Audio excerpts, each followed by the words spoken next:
Hello viewers, today I'm going to host a discussion on web browsers because I have been having a lot of problems browsing the web recently, and the problem I have is in Firefox when you're playing video on the YouTube, and sometimes other times also, but mostly when you're playing a video, it'll just randomly lock up and the whole program will freeze. Now, I've been using Firefox ever since I started working on computers. I like Firefox. I've been using it for probably 4 or 5 years now, and it's always worked really well. Then about maybe 7 or 8 months ago, I started having these problems from time to time, and then at first it was, every couple of weeks it happened, and it just progressively got worse and worse from there until it reached the point where it would freeze at least 2 or 3 times every time I used the computer. Now, in here, I have my portable computer right now, so I don't really have this issue, but in my office, I have a desktop computer. I have two monitors, so a lot of times I'd have a video playing on one monitor, I'd be doing some work on the other monitor, be it a forum or YouTube comments or something like that, or I'm composing something. And I'd be in the middle of a composition, and the video would freeze, and then the whole program would lock up, and I'd lose whatever I was composing. And that's just really irritating. So I decided I had to do something about this to get rid of that irritation. And the solution that I came up with was to download the Google Chrome. And I've heard a lot of good things about it, and I've used it in the past, experimentally. I didn't really like it, but I thought I'd give it another try because the Firefox was so bad. I'd end up going over to Internet Explorer or something, and that's just ridiculous. That's even worse than Firefox. It doesn't crash, but it's just painfully slow. So anyways, as you can see, it just takes a year and a day to load up just the home page here. So anyways, that was no good. So I downloaded the Google Chrome. Here it is. And there's a couple of things I like about it, a couple of things I don't like about it. First off, I'll start with some things I like. The bookmarks here at the top, bookmarks bar there, is actually stored in a cloud somewhere. And generally, I'm not big on cloud storage. I just don't like stuff being in the cloud.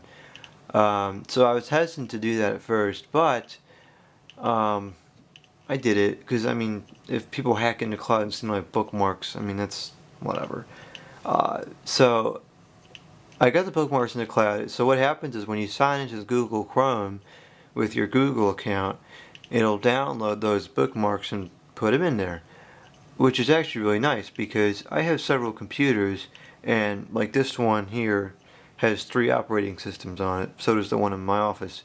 So between these 2 computers, that's 6 browsers I have to manually import bookmarks into. If I can download the Google Chrome and just sign into it and all the bookmarks go on, that'll save me a lot of time. So that's pretty cool.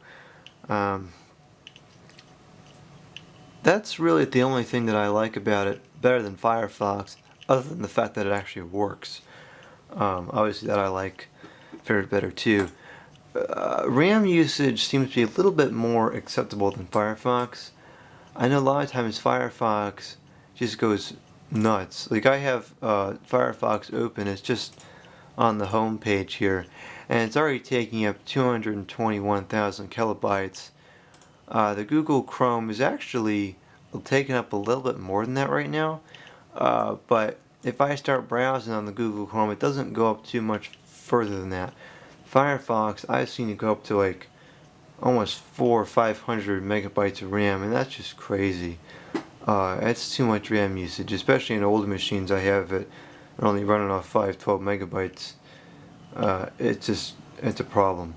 Now, unfortunately, that brings me to my next point about the Google Chrome, which is some things I don't like about it, and that is its limited backwards compatibility. The hardware requirements for the Google Chrome are quite high. I have 3 or 4 machines which I tried to put it on, and it didn't work because it didn't meet the hardware requirements. And these are like 1.5 gigahertz Pentium 3 machines, and they're not new by any means, but most basic pieces of software that you get today, like Firefox or Skype or Spotify, whatever, all those run on it just fine. So the fact that it doesn't run on those is kind of crummy. So that's something I definitely don't like.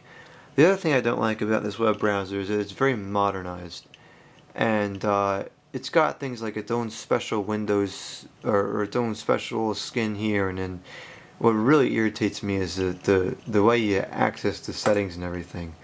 Instead of a traditional, pull down thing up here, it's just got this one button at the side here, which brings up a couple of things. This isn't so bad. This bar right here, this has the layout of these options here is good. It makes sense. It's logical. The problem that I really have is the settings. It's in its own little separate web page, which I don't like. And this here is awful. I can't stand this. To me, this is one of the most confusing, difficult things to navigate. All these settings here, there's no rhyme or reason that I can figure out as to what order they're in. They're just all there. To find something, I gotta just sit here and scroll up and down until I find it. This is terrible.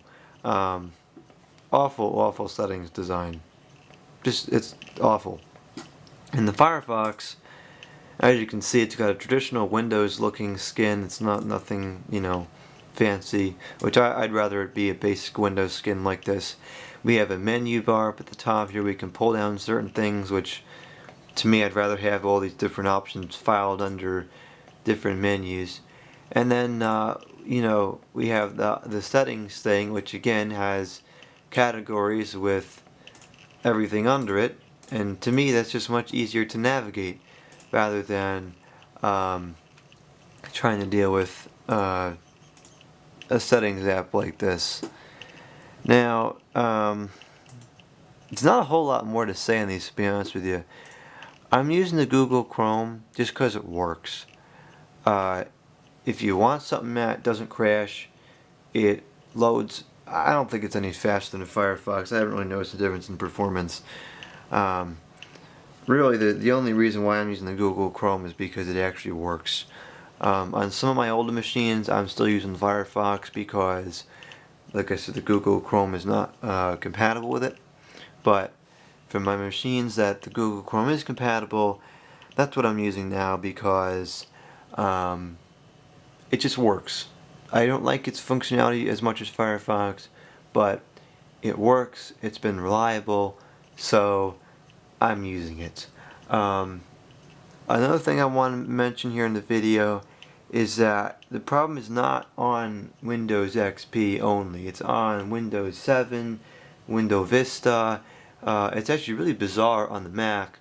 I have two Macs, same operating system. One of them, the Firefox, is so bad you can't even load up YouTube. The other one, never had a problem with it. Bizarre as can be. But on the one that does have the problem, I download the Google Chrome in there and it works fine also. So the Google Chrome has been a viable solution for both Windows and Mac OS X. I think that's all I want to mention here. So if you have any other comments about web browsers, which ones you like, leave it in the comments below and we can further discuss it. But for now, that's going to close out the video. So thank you for watching. Comment, subscribe, and out.